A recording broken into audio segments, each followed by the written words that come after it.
रावसाहेब, सांगली दौऱ्याचा आज दुसरा दिवस आहे. कालपासून काय काय वातावरण बघितलं शिवसेना युबीटीच्या आणि महाविकास आघाडीच्या रणनीतीच्या अनुषंगानं, आणि किती पॉझिटिव्ह वातावरण वाटतंय? कोणाकोणाच्या भेटीगाठी घेतल्या इथे? काल मी प्रामुख्यानं आलो तो महाविकास आघाडीचे उमेदवार, शिवसेनेचे उमेदवार म्हणजे महाविकास आघाडीचे उमेदवार चंद्रहार पाटील यांचा उमेदवारी अर्ज भरण्यासाठी आम्ही आलो. आणि आपण स्वतः कालच्या उमेदवारी अर्ज भरण्याच्या त्या प्रक्रिया अमृत नोनी गॅस्ट्रिन, अपचन, ऍसिडिटी, गॅस्ट्रबल ह्यापैकी तुम्हाला कुठलाही गॅस्ट्रिक प्रॉब्लेम झाला, उपाय एकच, अमृत नोनी गॅस्ट्रिन. मध्ये त्या संपूर्ण रॅलीमध्ये आपण होता. वातावरण आपण पाहिलेलं आहे काय आहे ते.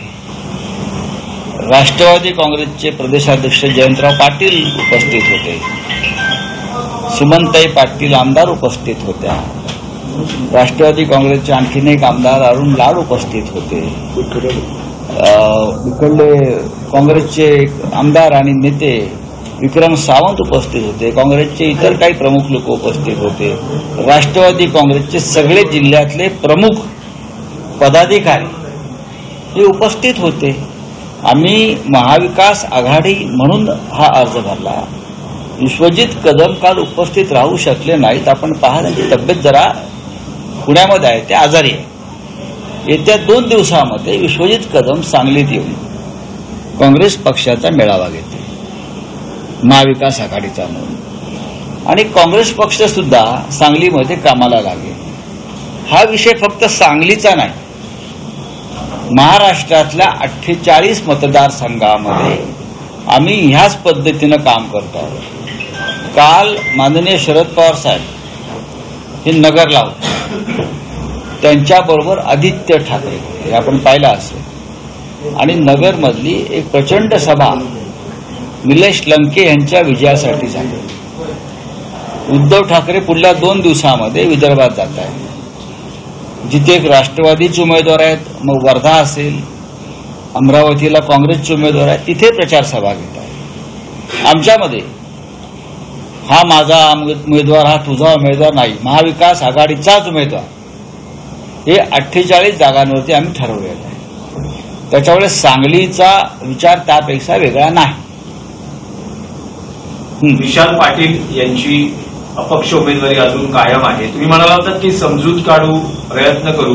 विशाल पाटील हे समजूतदारच आहेत.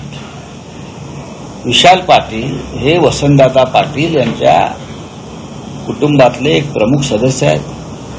वसंतदादा पाटील त्यांचे आजोबा आहेत.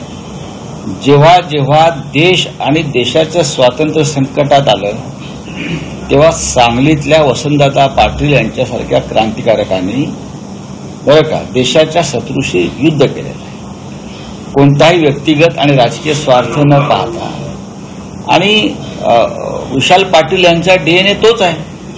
त्यांच्याने माझा उत्तम संवाद आहे, तुम्हाला मी सांगतो.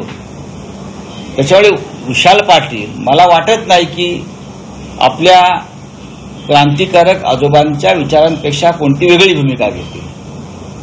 पण काल जयंत पाटीलही असं म्हणाले की 1-on-1 फाईट झाली तर महाविकास आघाडीचा विजय निश्चित आहे. एकाच एक फाईटच होईल. फाईट जयंतराव जे म्हणतायत त्याच पद्धतीनं नाही. पण विशाल पाटील यांची जर उमेदवारी कायम राहील, तुम्ही काय चिंता करता विशाल पाटील यांची? आम्ही करू ना, आमच्या कुटुंबातले सदस्य आहेत ते. विशाल पाटील हे महाविकास आघाडीच्या कुटुंबातले प्रमुख सदस्य आहेत. वसंतदादा पाटलांचं कुटुंब आणि बाळासाहेब ठाकरे आणि शिवसेनेचं कुटुंब यांचा अत्यंत घनिष्ठ संबंध आहे. आणि मी पुन्हा पुन्हा सांगतो की विशाल पाटील यांच्याशी आमचा उत्तम संवाद आहे. या क्षणी सुद्धा लोकशाही आहे, काही भावना असतात, प्रत्येकाची इच्छा असते. मी हे अनेकदा मान्य केलं आहे की शिवसेना इथे लोकसभा प्रथमच लढते. परंपरेनं ही जागा काँग्रेस लढत आलेली आहे, याच्याविषयी कोणाच्या मनात दुमत नाही. पण महाविकास आघाडी म्हणून ही जागा शिवसेनेच्या वाट्याला आलेली आहे. त्याच्यामुळे आम्ही जर कोणी अस्वस्थ असतील, नाराज असतील आमचे सहकारी, तर आम्ही नक्कीच त्यांच्याशी चर्चा करून मार्ग काढू. विशाल पाटलांची भेट झाली म्हणायची रात्री संवाद सुरू आहे. का संवाद असू नये? वसंतदादा कुटुंबांच्या व्यक्तींशी आमचा संवाद का असू नये? ज्या वसंतदादांनी महाराष्ट्राचं नेतृत्व केलं, देशाचं नेतृत्व केलं, त्यांचे आणि बाळासाहेब ठाकरेंचे अत्यंत घनिष्ठ संबंध होते.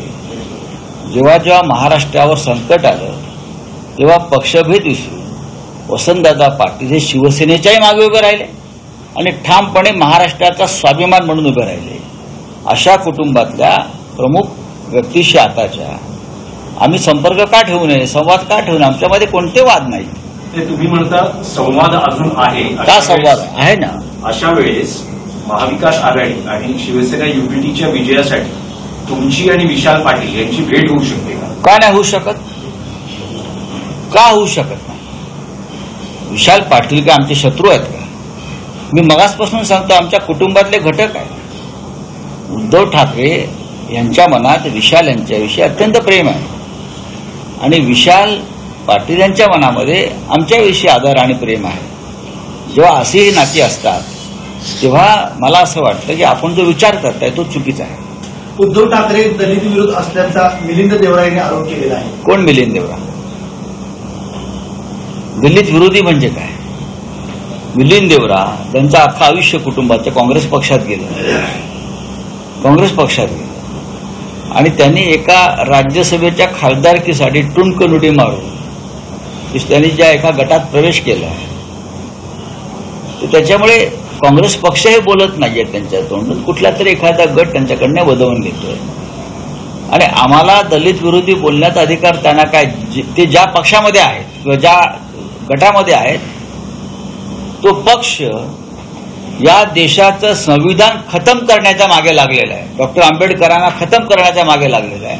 ते आम्हाला सांगतात आम्ही दलित विरोधी आहोत. 400 पारचा नारा कशा करता देत आहेत हे लोक? त्यांचेच लोक सांगतायत आम्हाला संविधान बदलायचं डॉक्टर आंबेडकरांचं, आम्हाला दलितांचं आरक्षण रद्द करायचं आहे. हे जो पक्ष सांगतोय त्या पक्षामध्ये मिलिंद देवरा आहेत हे लक्षात घ्या. उद्धव ठाकरेंनी एका मुलाखतीमध्ये पुन्हा एकदा फडणवीसांच्याबद्दल काही खुलासे केले. त्यामध्ये आदित्यांना मी मुख्यमंत्री तयार करतो, त्यासाठी मार्गदर्शन करतो, मी नंतर राष्ट्रीय राजकारण. हे खरं आहे. खरं आहे. उद्धवजींनी सांगितले सत्य आहे.